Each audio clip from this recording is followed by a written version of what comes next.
Welcome to the Pulling Each Other Along podcast, where we have the most wonderful guests in the world share their journeys of who and what pulled them along to their relative greatnesses in both business and life.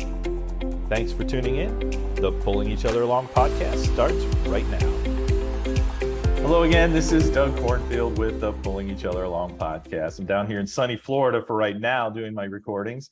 And the person that I'm with, she's in Florida too, but she travels around quite a bit, as I have been this last month. Dave Clark's not with me today. This is more of a speed dating podcast series that I'm doing. I think I'm doing 7 podcasts just today. And of course, we get great guests, and we have another one. And actually, it's a topic that I'm interested in, and I'm not like 100% believer in it, but I'm a believer in it as well. And I actually have a daughter that's more adherent to her ways of thinking, but it's around food. Now, I love food. And at times I've loved food too much, and I've had to get myself straight, and all those kind of things, and get myself walking and running again and all those good things as I've gotten older. But I've got Kathy Davis with me today. And Kathy is a plant-based food specialist, I guess. I don't know if that's the right way to say it, but if Kathy, if you can just, let's just start with introducing yourself. I know you travel a lot. Tell us something that you're passionate about before we get into all the food-based stuff and things like that. Unless it's just food that you're passionate about, then you can talk about that. I love it. Well, thank you, Doug, so much for having me on the podcast today. I'm really looking forward to this conversation. I'm passionate about, I'm passionate about so many things. I'm so multi-passionate. I'm really passionate about inspiring people and telling stories and activating new awarenesses that allow them to grow themselves. And that's really why I started my business 9 years ago, really why I do what I do now, and why I work to inspire myself and live my best life. Very good. And so you obviously have some strong convictions about what you eat. And how does that pull you along, and how do you pull others along with your thoughts and teachings? Absolutely. So I grew up on the standard American diet, as I call it: meat and potatoes, burgers, pizza, wings. I grew up outside Buffalo, New York. So it's all about the buffalo wing. All about the wings. About 9 years ago, my husband read a couple of contradictory articles in a men's magazine. And he brought the idea of eating more plants, eating healthier, eating more in alignment with the way that our body digests foods and uses foods. And if I'm being honest, I was fully against it. I thought he had lost his mind. I think at one point I was even bringing in food that didn't align with the way that he wanted to eat, just because he was like, "We're not buying that." I'm like, "Oh yeah, I am."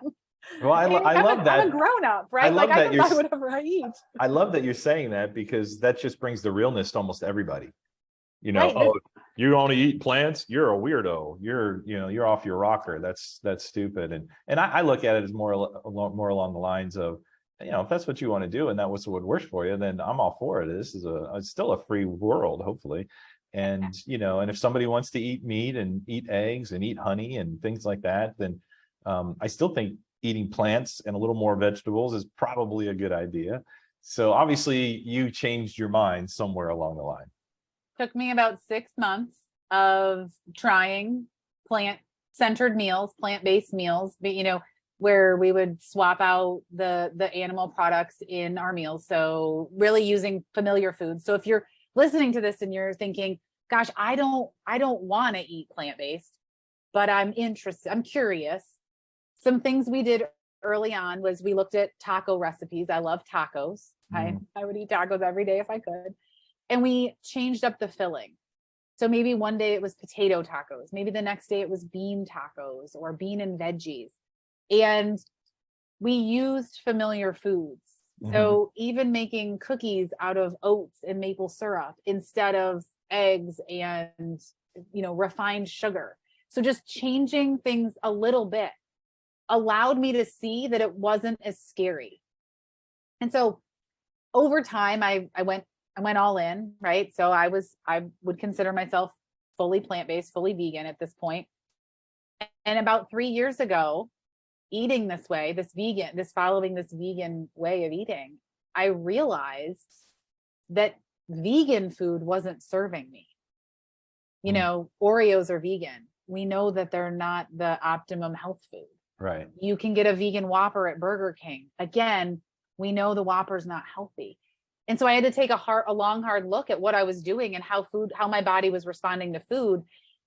And that's when I, you know, fully made the connection that it's not about the vegan label. It's truly about eating foods that are unrefined, closer to nature, more beans, more whole grains, you know, oatmeal over that sugary cereal, coconut milk in lieu of Gatorade per se, like just starting to look at how you can eat more of the whole food versus just, oh, this cracker's vegan, it must be healthy, because that's not the reality. Right? They make a lot of vegan things that don't fully support that healthy whole food option. And so that's kind of how my journey has gone. I was standard American, I ate normal food, and then I moved into this vegan processed food. And then about 3 years ago, I really cleaned it up to eat more of these whole plant foods and following more of this whole food way of eating. So how does that transition into business? I mean, obviously you've made it a lifestyle, but now you're making it a business, if I'm not mistaken. Yeah. So I started VegInspired about 8 years ago, right? It was 8 years ago in just a couple of weeks. And my whole purpose, so I'm a former educator. I was a teacher, went to school to be a teacher. My whole purpose, the mission on my very first post on VegInspired was to lead, educate, and inspire people to live their most veg-inspired lives. And so through all of this, I've become a recipe developer. I've authored 3 cookbooks. I authored another book, and I've lived my best life fueled by plants. And so as my own journey evolved and I learned as an entrepreneur that I could really harness the power of plant food to eat in alignment with my goals and fuel my body with these high energy, high vibrational, high frequency foods, I just wanted to share it. And so the business went from this, you know, resource to really back into that leadership, education, and inspiration that I set out to do 8 years ago. And so now I offer mentorship in helping people make this transition. I offer a membership to allow people to, you know, to teach people how to plan in these foods in accordance with their schedule. Mm. Right. So obviously the business side of this always interests me, because really I'm an entrepreneur at heart, but you know, what I do is sports camps for kids with disability, but our entrepreneurial things are what have primarily funded those events. And you know, it's amazing when you see somebody, when they get their passion, and obviously, you know, you didn't necessarily love your passion in the beginning and it felt weird for you, but now it obviously feels totally normal, and it would feel weird for you to probably go the other direction. And I can kind of relate to that. I remember when I was drinking a lot of coffee, I was traveling with an actor back in the 90s. He played Jesus in a major Jesus film, the Matthew film, and I was traveling with him, and he drank coffee like every day, because on set, you know, those actors, they'll drink and drink and drink and drink and drink. And so I was drinking a lot. I mean, he would do it by the pot, you know, he didn't even have to put it in the cup. And the way I was brought up is we did cream and 2 sugars, because that's the way my parents did coffee. Mm-hmm. And, you know, and then the Sugar Blues book was out at that point, you know, already. And you just knew processed sugar is not a great thing. Right. And I remember thinking, you know what, I was putting 2 sugars every time into that coffee. And I said, I got to stop putting sugar. And so I went cold turkey and didn't put sugar. I still did cream for a while. And I'll tell you what, it took about a month for me to drink the coffee with just cream to get used to it. Now, if you put sugar in that coffee, I'm spitting it out. You know, it's just totally reversal. And then eventually I dropped the cream, you know, because it's just the, you know, and I mean, I'll do a latte or something like that every once in a while when I get you know, something like that. But for the most part, when I drink my coffee, I just do it completely black, you know. But then again, when I made that transition, it was the same kind of thing. It was whatever. And I think what you experienced with your vegan life, it was probably a transition. Oh, absolutely a transition. And you know, what's interesting is, and what I hear you say with the coffee example is, you changed one small step and saw a difference. And noticed the difference, and your body adjusted to that. And so that's really what we teach. How can you add more plants? How can you change just one thing to to become more aware of how your body responds to food. You know, Right. maybe it's setting a timer, and 60 minutes after you eat, you ask yourself, how does this food make me feel? How do I feel right now? Am I energized, or do I feel like I just ate a Thanksgiving dinner? Right. And what are there correlations between, you know, what I ate and what I didn't eat? And just knowing that it all starts with that decision to try it out.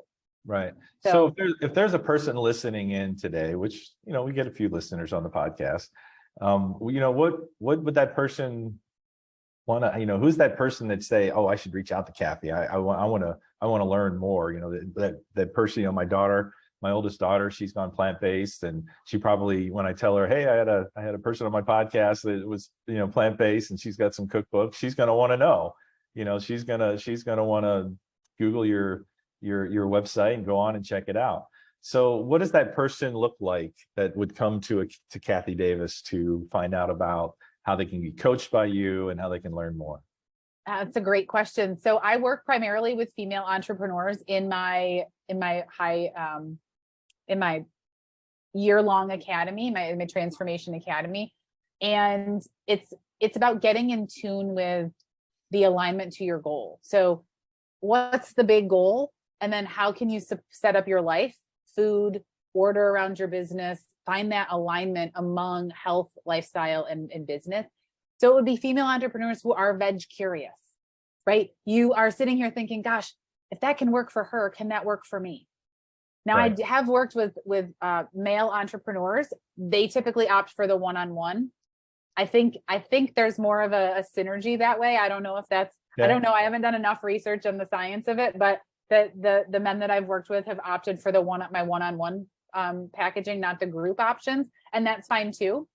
But the people are veg curious. They're wondering if it works for Kathy, if it gave her that much, like the results, right? The outcomes that I saw by making this transition in my own life. If it can work for her, can it work for me? Right. And then they're probably saying, there's probably a lot of buts. I would love to do that, but I would love to do that, but time. I would love to do that, but my family will never eat that way. And that's what I'm here for. I'm here to help you navigate that family. I'm here to help you navigate those buts and help you really step into your truth and how you want to eat and live.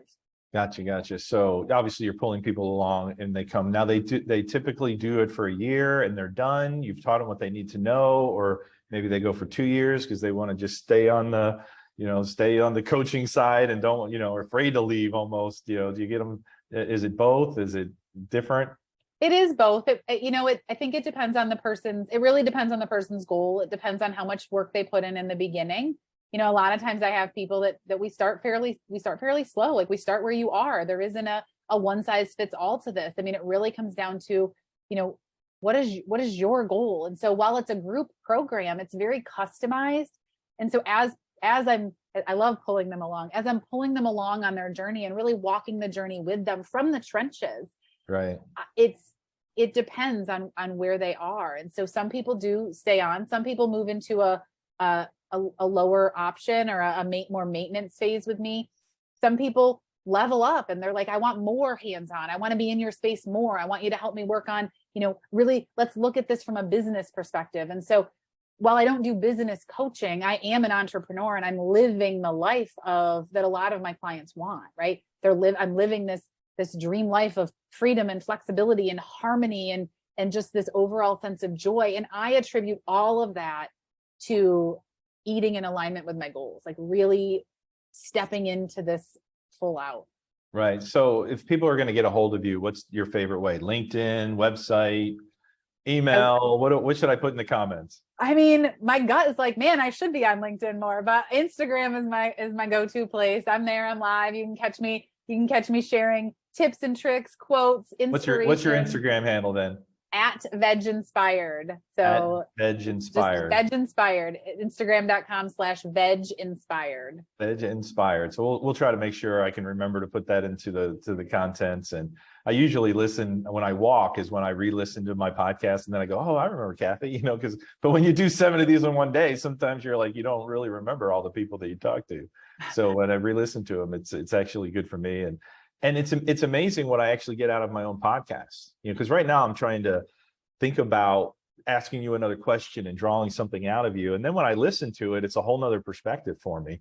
And actually, I just did one with the guy from Starbucks. He was a board member at Starbucks, and we haven't even released that yet. I mean, it might be released by the time this one's out, I don't know. But he said something that really just resonated with me, when we're talking about being entrepreneurs in business. And he says, everybody's so worried about profit. You got to be profitable. And he goes, profit's not really the main thing. Well, if profit's not the main thing, what's the main thing? And he goes, cash flow. He said, cash flow. Yeah. And it's like, and so when I re-listened to that podcast, I'm like, you know what? He's so right. Because when I have cash flow, I can think and I can plan camps and I can do the things that I want to do. And, we're not worried about, are we going to be able to pay the phone bill this week, and all our phones get shut off and all the things that typical entrepreneurs have to deal with from time to time. And, but when I have cash flow, I'm in flow. And, and so he was so right. And so getting that cash flow going is a beautiful thing, and it changes your spirit, it changes your presence, all those kind of things. Well, you've been a pleasure to have on the show. Any last parting words that you would want to inspire our Pulling Each Other Along listeners to? The last thing I just want to leave the Pulling Each Other Along listeners with is let this sit for a minute. How can eating more plants help you pull others along? How can being able to show up fueled and energized allow you to step into that version of you that's going to be able to pour into your community and your family? And that's what we're about at VegInspired. We're really about how can you step into that best version of yourself. And I believe that's through fueling our body with the right foods and the right mental space and attitude. So awesome. Thanks for having me, Doug. Thanks for being here. Thanks. And thanks for listening to the Pulling Each Other Along podcast. Thank you for joining us on this episode of the Pulling Each Other Along podcast. If you were inspired today, please share this episode and let us know in the comments section. Don't forget to thank and let those great people in your life know how they pulled you along.